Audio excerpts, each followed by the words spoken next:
আসসালামু আলাইকুম। রোজি সিবি চ্যানেলে সকলকে স্বাগত। ঘরে মাত্র 2-4 পিস মাংস থাকলেই তৈরি করে নিতে পারবেন খুবই মজার ডাল মাংসের ভর্তা। যখন কিছুই খেতে ভালো লাগে না তখন মুখের স্বাদ বদলাতে এই ভর্তাটি করে নিতে পারেন। একটি লাইক দিয়ে সম্পূর্ণ ভিডিওটি দেখবেন আশা করছি। তো চলুন প্রসেসটা দেখে নেওয়া যাক। ডাল মাংসের ভর্তা তৈরির জন্য আমি এখানে 100 গ্রাম ডাল 2 ঘন্টা আগে ভিজিয়ে রেখেছিলাম, সেটা প্রেসার কুকারে নিয়েছি আর এতে দিয়ে দিয়েছি স্বাদমতো কিছুটা লবণ। আপনারা আপনাদের প্রয়োজন অনুযায়ী ডালটা নিতে পারেন। এখন এর মধ্যে দিয়ে দিলাম ধনিয়া গুঁড়া 1 চা চামচ, হলুদ গুঁড়া পরিমাণ মতো, 3টা এলাচ, 2 টুকরো দারুচিনি দিয়ে দিয়েছি। দিয়ে দেব 5-6টা কাঁচা ঝাল কুচি। এবার ডাল সেদ্ধ হতে যতটুকু পানি লাগবে সেই পরিমাণ পানি দিয়ে দেব। আমি এর মধ্যে 2 চা চামচ রসুন বাটা দিয়েছি, যেটা ক্যামেরা অফ থাকায় স্কিপ হয়ে গিয়েছে।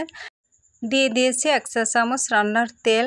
এখন প্রেসার কুকারে ঢাকনা লাগিয়ে চুলা অন করে ডালটা সেদ্ধ করে নেব। চাইলে আপনারা প্যানেও ডালটা সেদ্ধ করে নিতে পারেন।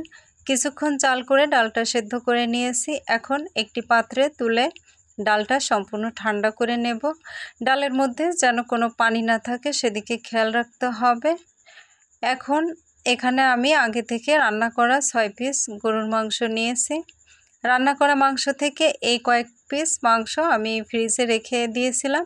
যখন ভর্তা খেতে ইচ্ছে করবে তখন ভর্তাটা তৈরি করে নেওয়ার জন্য আপনারাও এভাবে রান্না করা মাংস থেকে কয়েক পিস মাংস রেখে দিতে পারেন, আর যখন প্রয়োজন ফ্রিজ থেকে বের করে ভর্তাটা তৈরি করে নিতে পারেন। এতে আলাদা মাংস সিদ্ধ করতে যে সময় লাগে সেই সময়টা লাগবে না। এবার মাংসগুলো আমি হাত দিয়ে ছোট ছোট করে ঝুরি করে নিয়েছি। এখন একটি ব্লেন্ডার নিয়েছি আর এর মধ্যে ঠান্ডা করে নেওয়া ডালগুলো দিয়ে দেব। ডালগুলো অবশ্যই ঠান্ডা করে নিতে হবে, নইলে ব্লেন্ডারের ক্ষতি হবে। ডালগুলো দেওয়ার পর ঝুরি করে রাখা মাংসগুলোও দিয়ে দিয়েছি। এবার ব্লেন্ডারে ঢাকনা লাগিয়ে ডাল ও মাংসটাকে ব্লেন্ড করে নেব। চাইলে এগুলো আপনারা শিলপাটায়ও বেটে নিতে পারেন। আমার ডাল মাংসটা ব্লেন্ড করা হয়ে গিয়েছে। এখন এগুলো একটা পাত্রে তুলে নেব। মাংসের এই ভর্তাটা খেতে এতটাই মজার হয়ে থাকে যে তৈরি করে না খেলে বুঝতেই পারবেন না। ভর্তাটা একটা পাত্রে নিয়েছি। এখন 2টা পেঁয়াজ বেরেস্তা করে নিয়েছি, সেটা দিয়ে দিলাম।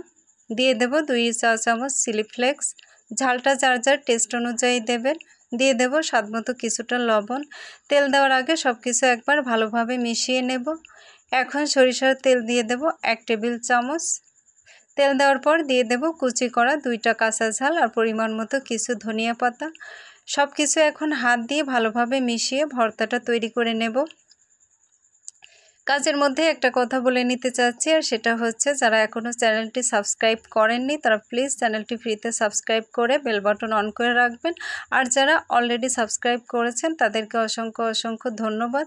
এখন ভর্তাটা তৈরি হয়ে গিয়েছে। সুন্দর একটা লুক আনার জন্য ভর্তাটা গোল শেপ দিয়ে নিয়েছি। বাড়িতে একবার এই ভর্তাটি তৈরি করে দেখুন খেতে কতটা মজার হয়। শেষ করছি আজকের মতো। আল্লাহ হাফেজ।